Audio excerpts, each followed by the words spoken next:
Welcome to ज्ञान बिंदु classes. आज हम रीजनिंग में क्रम व्यवस्थीकरण पढ़ेंगे। ठीक है, हमने लास्ट पढ़ा है कथन निष्कर्ष और आज का हमारा नया टॉपिक है क्रम व्यवस्थीकरण। क्रम व्यवस्थीकरण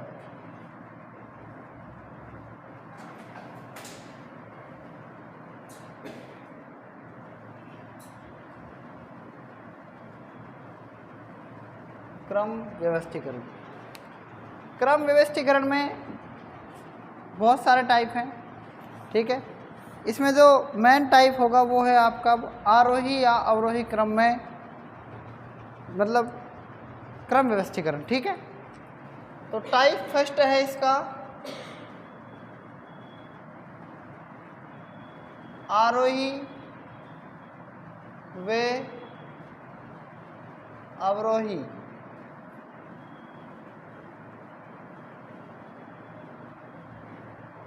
क्रम व्यवस्थीकरण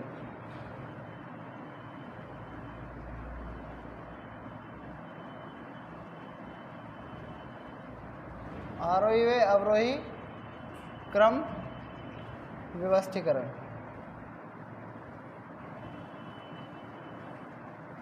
ठीक है, सबसे पहले मैंने आपको बताया भी था कि आरोही और अवरोही का मतलब क्या होता है। देखो, आरोही और अवरोही का मतलब होता है, आरोही का मतलब होता है बढ़ते क्रम में। क्या होता है? बढ़ते क्रम में। और अवरोही का मतलब क्या होता है? घटते क्रम में।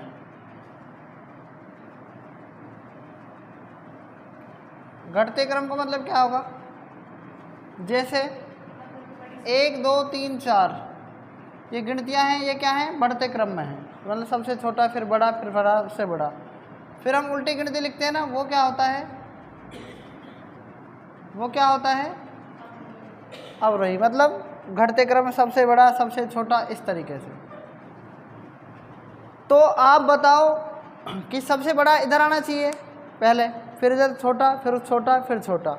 जैसे मैंने लिखा, मैं इनको लिखूंगा कैसे आरोही क्रम को? मैं आरोही क्रम को देखो कैसे लिख रहा हूँ। अगर मेरे पास मुझे 5 4 3 2 और 1 को अगर मान लो मुझे आरोही क्रम में लिखना है तो सबसे पहले मैं 5 लिखूंगा। ठीक है, फिर क्या लिखूंगा? मतलब 5 सबसे बड़ा है, फिर 4 से बड़ा 5 है, फिर 4 से 4 बड़ा है 3 से, 3 बड़ा है 2 से, और 2 बड़ा है किससे? 1 से। ये साइन का मतलब क्या होता है पता है आपको? जहां से ये क्या है ना, बड़ा है, तो आप इसको किस प्रकार देखो, जहां से ये खुला है ना, इसका मतलब है एक बड़ा, और ये है 4, इसका मतलब छोटा। मतलब 5 बड़ा है किससे? 4 से। 4 बड़ा है, 3 बड़ा है 2 से, 2 बड़ा है, तो ये क्रम कौन सा हो गया? ये हो गया आरोही क्रम। आरोही क्रम हो गया, अवरोही क्रम। कौन सा क्रम है? अवरोही क्रम। क्योंकि अवरोही में क्या है? सबसे बड़ा, फिर छोटा, फिर छोटा, फिर से छोटा, और फिर ये छोटा। ठीक है, एक होता है आरोही क्रम। कौन सा क्रम?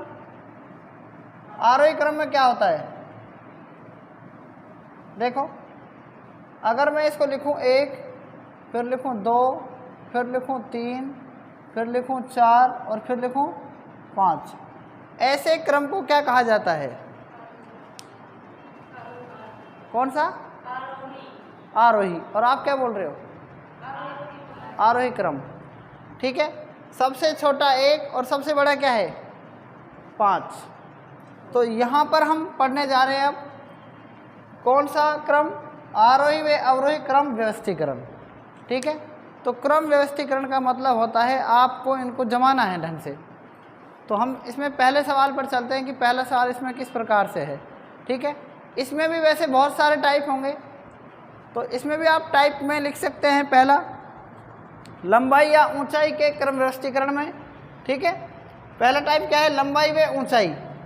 तो लंबाई और ऊंचाई एक ही बात है। वैसे कैसे एक बात मैं बताऊंगा आपको। चाहे वो आयु के क्रम में व्यवस्थीकरण कहे, चाहे वो आपसे भार या वजन के क्रम में व्यवस्थीकरण कहे, चाहे वो गुण, योग्यता या बुद्धिमत्ता के क्रम में व्यवस्थीकरण कहे, बात हमको एक ही माननी पड़ेगी, ठीक है। चाहे कुछ भी कहे हो, मान लो राम श्याम है और राम की आयु 50 है, श्याम की आयु 15 है, तो बड़ा कौन हो गया? राम की आयु मान लो 20 है या श्याम की आयु 50 है, तो बड़ा कौन हो गया? श्याम, और राम हो गया छोटा। वजन के आधार पर राम का वजन 50 किलोग्राम है और श्याम का वजन 10 किलोग्राम है, तो राम बड़ा हो जाएगा, ठीक है। तो इसमें इन सवालों में आपसे यही पूछेगा कि बड़ा और छोटा कौन है। तो मैं आपको सिंगल एक ही टाइप लिखवा दिया, आरोही व अवरोही क्रम व्यवस्थीकरण। इसमें आपका हर प्रकार का प्रश्न, ठीक है, इसमें आ जाएगा। तो पहला प्रश्न लिखो।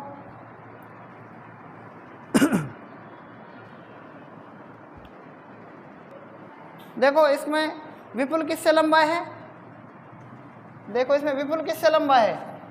सुनो, विपुल हंस से लंबा है। किससे लंबा है? हंस से। तो हंस नीचे और विपुल ऊपर आ जाएगा। विपुल हंस से लंबा है ना। हंस आनंद से लंबा है, तो आनंद नीचे आ जाएगा और हंस कहाँ जाएगा? ऊपर आ जाएगा।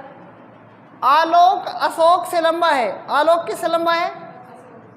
आलोक अशोक से लंबा है, तो अशोक नीचे आ जाएगा, क्योंकि इन तीनों में तो मिल ही नहीं रहा है ना वो, तो आप अलग लिख देंगे। अब अशोक किससे लंबा है? तो मतलब ये दोनों क्या है?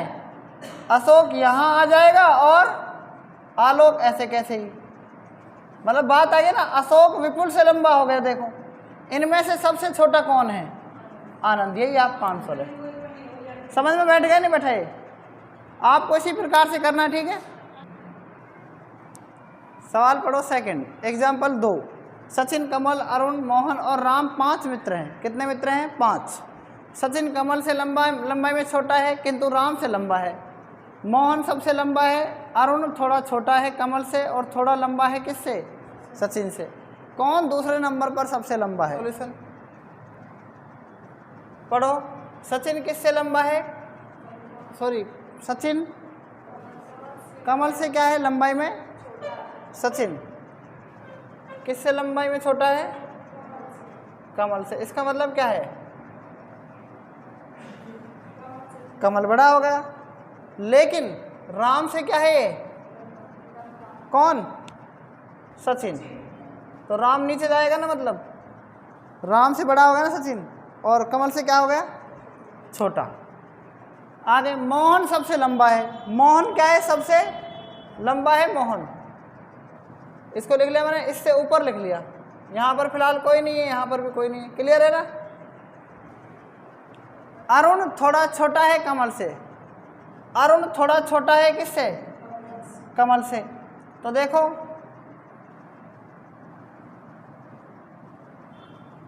अरुण थोड़ा छोटा है किससे? कमल से। तो अरुण यहाँ आ गया। अरुण थोड़ा छोटा है किससे? कमल से। और थोड़ा लंबा है किससे? तो अरुण से थोड़ा लंबा होगा सचिन। तो ये मोहन यहीं पर आ जाएगा, डायरेक्ट आ जाएगा। यहाँ पर लिख दो इसको आप। अब बताओ आप, कौन सबसे लंबा है? मोहन। सबसे छोटा कौन है? राम। दूसरे नंबर पर सबसे लंबा कौन है? कमल आएगा। बताओ यहाँ तक बात आपको समझ में आई कि नहीं आई? ठीक है, कौन आएगा? कमल। नोट कर लो आप यहाँ तक इसको। एग्जाम्पल 3। विजय अजब से बड़ा है परंतु सुधा से छोटा है। यश से दयाल छोटा है परंतु अजब से बड़ा है। यदि सुधा आयु में दयाल से छोटी है तो आयु में सबसे बड़ा कौन है? ठीक है, हम पहले टाइप में देखो इसको सोलो कर रहे हैं। विजय अजब से बड़ा है। विजय किससे बड़ा है? अजब से बड़ा हो गया। परंतु सुधा से क्या है? सुधा से क्या है? छोटा। पहली लाइन तो यहां तक खत्म। यश से दयाल छोटा है। यश से कौन छोटा है? दयाल छोटा है, परंतु अजब से बड़ा है। अजब से ये बड़ा हो गया। आगे, यदि सुधा आयु में किससे छोटी है? यदि सुधा आयु में दयाल से छोटी है। किससे छोटी है? जब सुधा, ये सुधा दयाल से छोटी हो जाएगी तो सबसे बड़ा तो यश होगा ना। नहीं बेटी बात समझ में? क्योंकि दयाल से छोटी हो गई ये सुधा, तो ये तो बिल्कुल नीचे आ गई, तो यश बड़ा हो गया सबसे। क्लियर है? नोट कर लो इसको।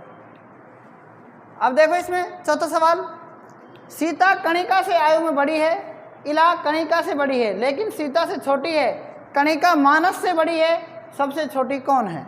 ठीक है, इस सवाल को मैं यहाँ पर करा दूँ ना, नीचे जगह नहीं है अपने पास। सीता कणिका से आयु में बड़ी है, किससे बड़ी है? सीता कणिका से आयु में बड़ी है, ठीक है, बड़ी हो गई। इला कणिका से बड़ी है, इला किससे बड़ी है? इला कणिका से बड़ी है, तो कणिका से बड़ी हो गई, लेकिन सीता से क्या है ये? इला कणिका से तो बड़ी हो गई लेकिन सीता से क्या हो गई? छोटी है। कणिका मानस से बड़ी है, कणिका मानस से भी बड़ी है, ठीक है, सबसे छोटी कौन है? क्लियर है ना आंसर? नोट कर रहे इसके यहाँ तक आप।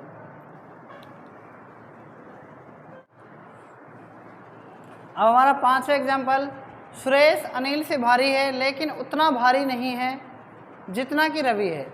अनिल जैसे भारी है, कृष्णा सुरेश से भारी है लेकिन रवि से हल्का है, ठीक है, इनमें से सबसे भारी कौन है? तो देखो इसमें आंसर 5, सुरेश किससे भारी हो गया? सुरेश किससे भारी हो गया? सुरेश भारी किससे है? अनिल से,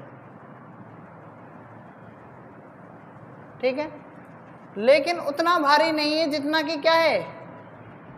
रवि है। मतलब क्या है? लेकिन उतना भारी नहीं है जितना कि क्या है? रवि है। सुरेश अनिल से तो भारी है लेकिन उतना भारी नहीं है जितना कि रवि है, तो रवि क्या हो गया? सबसे ज़्यादा भारी हो गया। आगे, अनिल जैसे भारी है, तो ये जैसे भारी हो गया अनिल। कृष्णा सुरेश से भारी है लेकिन रवि से हल्का, कौन? कृष्णा सुरेश से क्या है? भारी है लेकिन रवि से क्या है? हल्का है, तो इनमें से सबसे भारी कौन हो गया? आया समझ में? नहीं आया? ठीक है, इसके बाद देखो 6वां प्रश्न,